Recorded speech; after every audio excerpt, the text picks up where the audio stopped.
안녕하세요, 코비애TV입니다. 여러분들은 사주팔자 같은 거 믿으세요? 저는 원래 살면서 그런 거 전혀 안 믿고 살았거든요. 그런데 제가 29살 때 삼재를 겪으면서 이게 단순히 우연일까? 싶을 정도로 많은 사건 사고가 저한테 들이닥쳤습니다. 그 이후로 어느 정도 사주팔자를 믿게 됐는데요. 이 영상은 저에 대한 TMI가 될 수도 있는데 마지막 반전까지 대박이니까 관심 있는 분들은 끝까지 보시기를 추천해드립니다. 그럼 2년 전인 제가 29살 때 제가 겪었던 사건 사고들을 시간순으로 나열해드리겠습니다. 그리고 이 영상은 제가 왜 베트남에 살기로 마음을 먹었는지 어느 정도 설명이 될 수 있는 영상이라고 생각을 합니다. 그럼 바로 시작하겠습니다. 제가 28살에서 29살로 넘어가는 와중에 두 건의 소송 전쟁에 휘말립니다. 당시에 제가 다니던 회사는 마케팅 회사였거든요. 나름대로 괜찮게 잘 나가던 회사였고 신입일 때는 굉장히 괜찮아 보였던 회사가 제가 직급이 올라가면 올라갈수록 안 좋은 것들이 많이 보이더라고요. 제가 28살 후반 무렵에 저희 회사 대표가 회사 자금을 쥐도 새도 모르게 배임과 횡령을 합니다. 즉 돈을 뒤로 빼돌린다든지 개인적인 목적으로 썼다는 얘기죠. 그렇지만 몇몇 직원들은 회사를 정상화하자고 방송 PPL 쪽으로 사업 분야를 확장하려고 시도를 합니다. 그런데 당시에 방송 관계자들이랑 영업을 하려면 얼굴 마담이 하나 필요하다는 이유로 누구 대가리에서 나온 아이디어인지 모르겠는데 당시 대표가 일주일에 4번씩 출근 도장을 찍던 룸사롱에서 자기가 갈 때마다 지명하는 여자애를 회사로 스카웃을 해온 거예요. 말도 안 되는 조건에 회사 경험은 없는 술집 여자가 회사에 대리로 옵니다. 연예인 데뷔를 한다고 연습생 생활도 했던 여자애라는데 거의 사이코패스 수준이었어요. 그렇게 낙하산으로 회사를 들어온 여자애는 아나무인으로 회사의 분위기를 어지럽히기 시작합니다.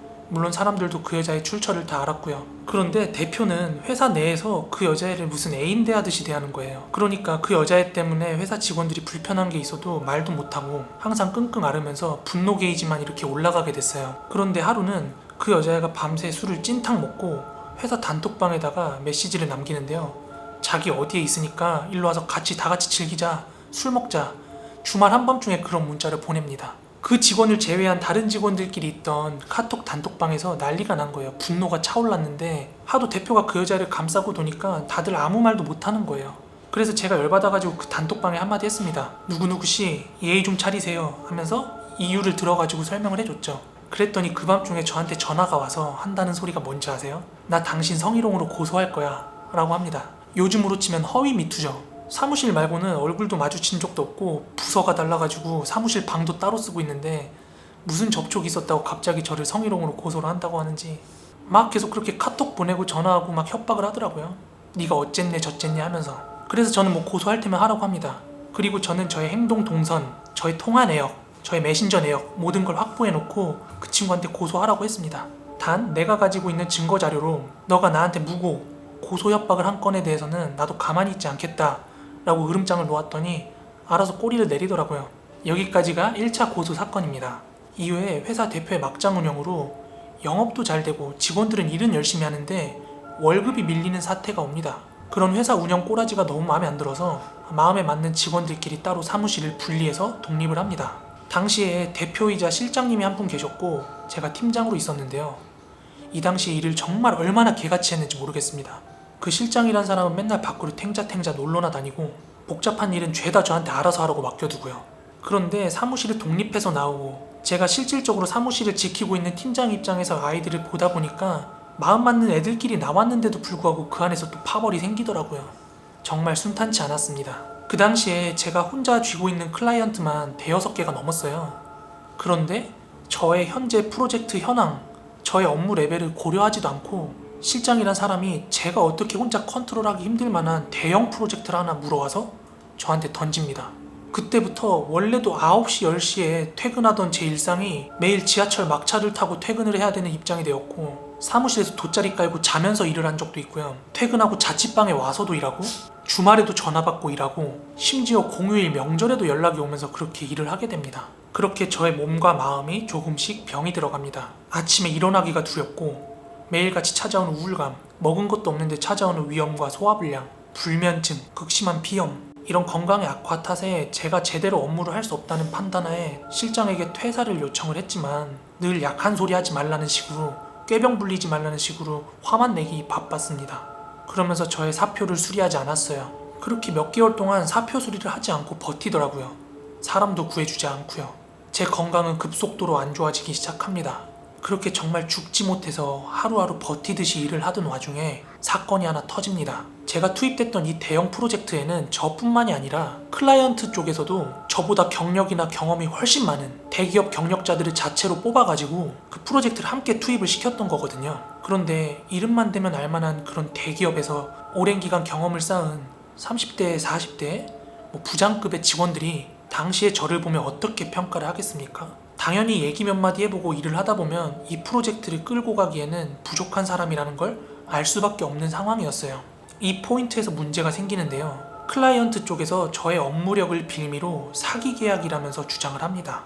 그러면서 계약 파기와 손해배상을 주장을 하는데요. 당시 회사 실장은 이 모든 게 제 탓이라면서 책임을 떠넘기기에 급급했어요. 네가 일만 똑바로 하면 되는데 초보티 내고 말실수해서 이 사단이 난 거라면서 제 탓을 하더라고요. 그러면서 네 똥 네가 다 치울 때까지 넌 퇴사 절대 못한다, 이렇게 얘기를 하더라고요. 그러고선 하는 말이, 내가 오늘 변호사를 만나고 왔는데 이번 사건으로 입은 손해는 너한테 다 손해배상 청구가 가능하다고 얘기를 듣고 왔다.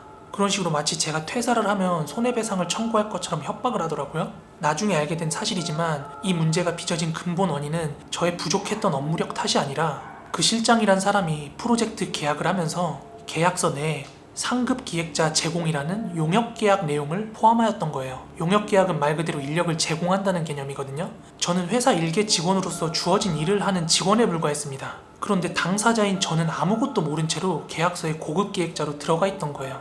이미 여기서부터 계약은 성사가 안 된 거예요. 어떻게 계약 당사자가 모르는 내용이 계약에 포함되어 있는 거죠? 클라이언트 쪽에서는 막상 일을 해보니까 제가 고급 기획자가 아닌 걸 알고 사기 계약을 주장을 했던 거고요.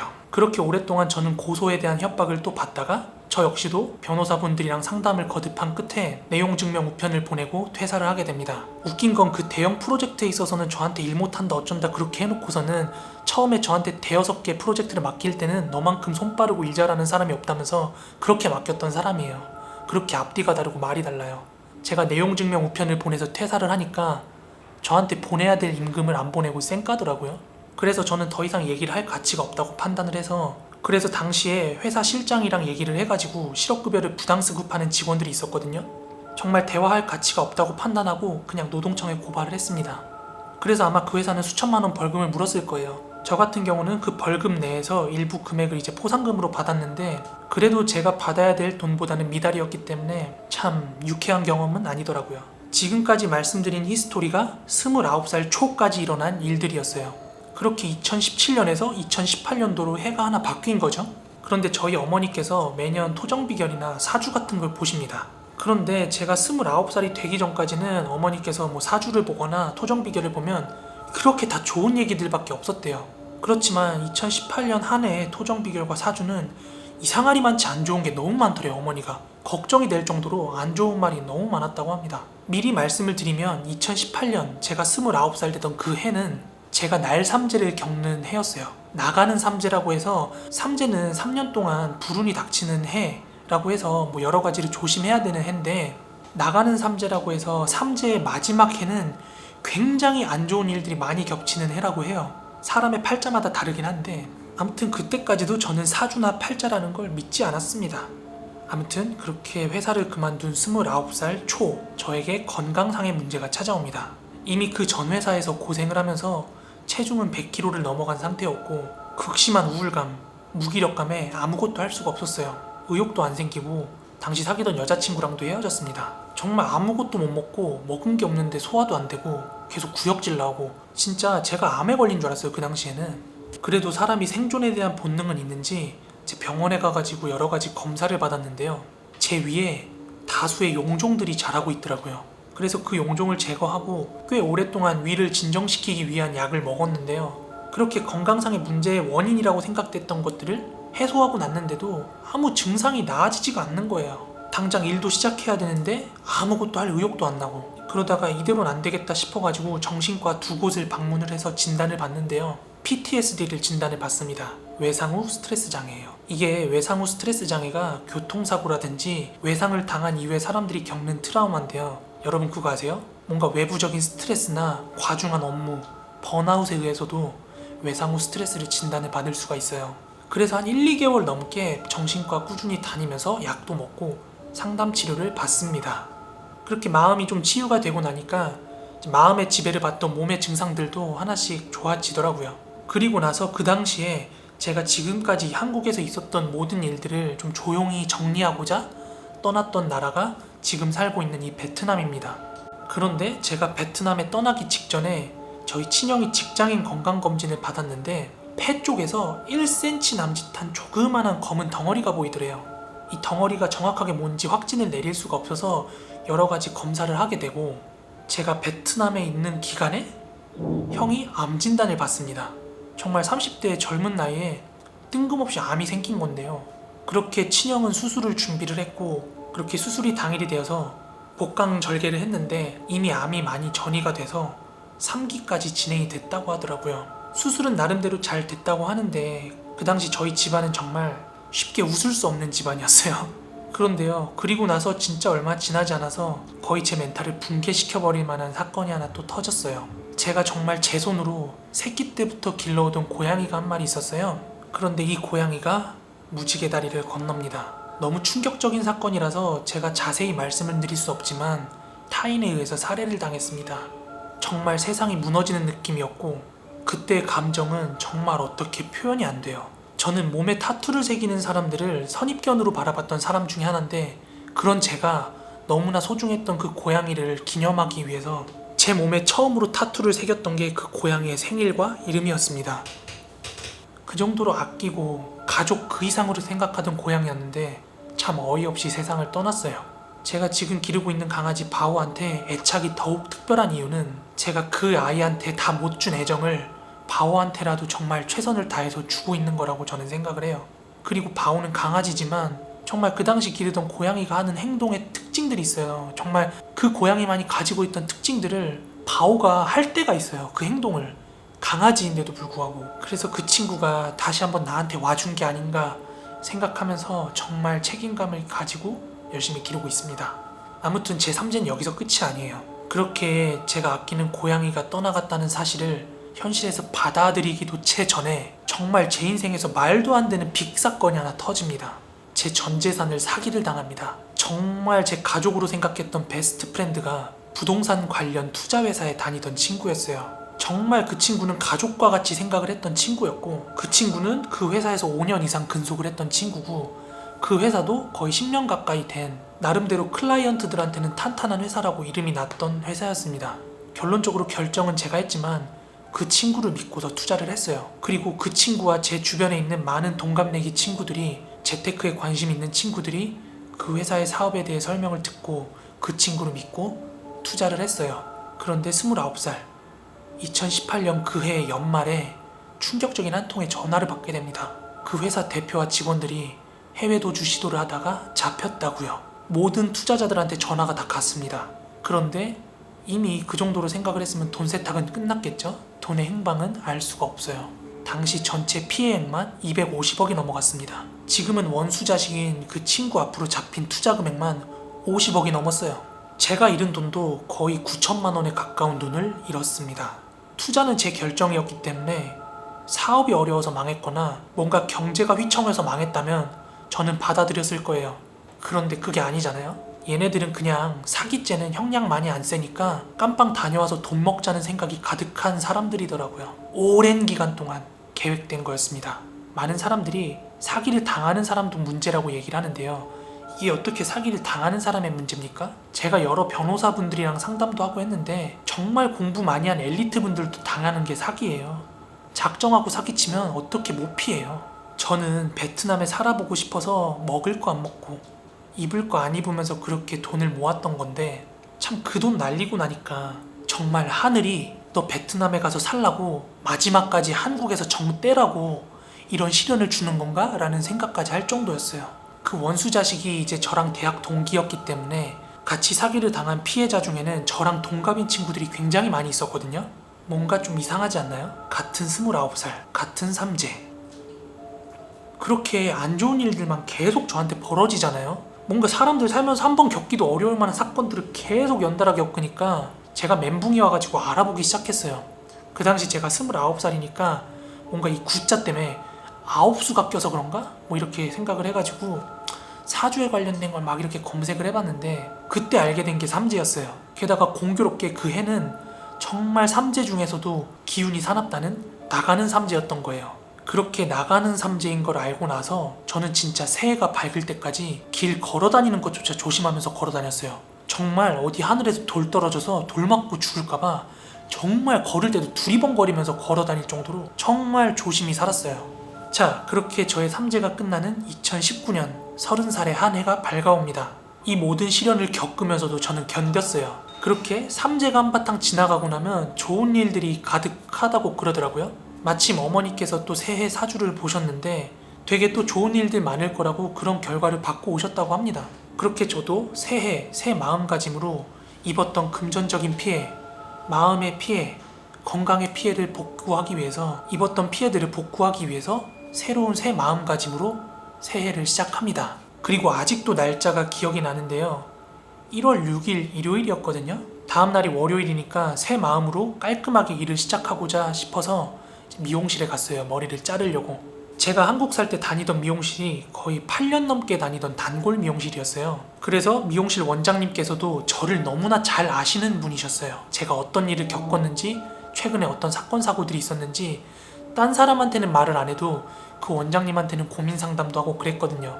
제가 1년에 사건 사고들을 많이 겪으면서 머리가 굉장히 덥수룩했는데 그러니까 원장님을 굉장히 오랜만에 만난 거죠. 그렇게 원장님을 만나서 최근 근황들도 얘기를 하면서 이젠 새해가 밝았으니까 삼재도 끝나고 모든 좋은 일들이 나한테 가득할 거라면서 막 억지 웃음을 지으면서 너스레를 떨었어요. 그런데 원장님께서도 사주라든지 그런 거 되게 좋아하시던 분이었거든요. 그런데 그 원장님이 굉장히 의미심장한 말을 던지더라고요. 삼재나 사주팔자는 계산을 음력으로 하는 거래요. 그러면서 아직 음력, 그러니까 구정이 안 끝났으니까 구정이 끝날 때까지는 네가 몸을 사려야 될 것 같다고 그러시더라고요. 말씀드렸듯이 그분도 사주를 믿는 분이셨기 때문에 저한테 계속 그렇게 안 좋은 게 들어왔다면은 마지막까지도 조심을 해야 된다고 신신당부를 하셨거든요. 그런데 대박인 게 다음 날인 1월 7일 월요일 제가 출근을 하다가요 교통사고가 납니다. 1월이면 굉장히 추울 때잖아요. 근데 제가 직전에 친구 회사 패거리한테 사기를 당했기 때문에 가지고 있던 차도 팔고 피해 복구를 위해 가지고 최대한 노력을 하고 있었어요. 그래서 정말 추워 죽겠지만 작은 스쿠터 하나 끌면서 출퇴근을 했거든요. 그런데요, 강남 도산대로 사거리, 그러니까 신사역 쪽으로 이렇게 거슬러 올라가다 보면은 오른편에 맥도날드 드라이브스루가 하나 있거든요. 그런데 제가 그 당시 끝차선으로 달리고 있었는데 차 하나가 그 맥도날드 드라이브스루로 들어오고 있었던 거예요. 근데 뭔가 뭐에 씌었는지 모르겠는데 제가 그 차를 확인을 못했어요. 제 시야에 그 차가 안 보이더라고요. 결론적으로 과실 비율은 제가 조금 더 크게 나왔어요. 그렇게 출근길에 오토바이도 고장이 나고 제 몸도 만신창이가 되었는데 그때 보험사가 와가지고 드라이브스루의 CCTV를 확인을 했거든요. 저는 그 CCTV를 보험사랑 같이 확인을 하고 안 죽은 게 다행이라고 생각을 했어요. 정말 제 머리가 그 간발의 차이로 그 차의 바퀴를 비켜서 치였어요. 진짜 깔릴 뻔했어요. 제가 얼마 전에 무서운 이야기 올리면서 오토바이 조심하라고 그렇게 신신당부를 했잖아요. 저도 운전을 23살 때부터 했고 30살 될 때까지 차며 오토바이며 무사고로 자부를 느끼고 있었거든요. 근데 사고는 한순간이에요. 이렇게 다사다난한 일들을 겪으면서 저는 삼재와 사주팔자라는 거에 대해서 어느 정도 믿게 되는 계기를 가집니다. 그리고 나서 구정이 지나고 지금 오늘 이 영상을 찍는 날에 이르기까지 이 코로나 이슈를 제외하면 모든 일들이 굉장히 잘 풀렸던 것 같아요. 정말 살다 보면 안 좋은 일이 여러 개가 동시에 발생할 수도 있는데 정말 제 나가는 삼재에는 우연이라고 보기에 어려울 정도로 많은 사건 사고들이 이렇게 겹치다 보니까 이 사주를 안 믿을래야 안 믿기가 어렵더라고요. 그 순간만큼은. 그렇지만 모든 건 제 마음에 걸려있다 생각하고 요즘에는 굉장히 긍정적으로 살아가는 편인데요. 만약에 다음번에 저한테 삼재가 돌아온다면 어떻게 대처해야 될까 좀 두려운 생각은 가지고 있습니다. 네, 오늘 이야기는 여기까지입니다. 좀 얘기가 많이 길어졌는데요. 한 차례 쉬어가는 차원에서 제 이야기를 해보았습니다. 자, 그럼 오늘도 끝까지 시청해주셔서 정말 감사하고요. 저는 다음번에는 정말 심령, 귀신, 무서운 이야기로 찾아오도록 하겠습니다. 모두 좋은 밤 되시고요. 지금까지 코비의 TV였습니다. 감사합니다.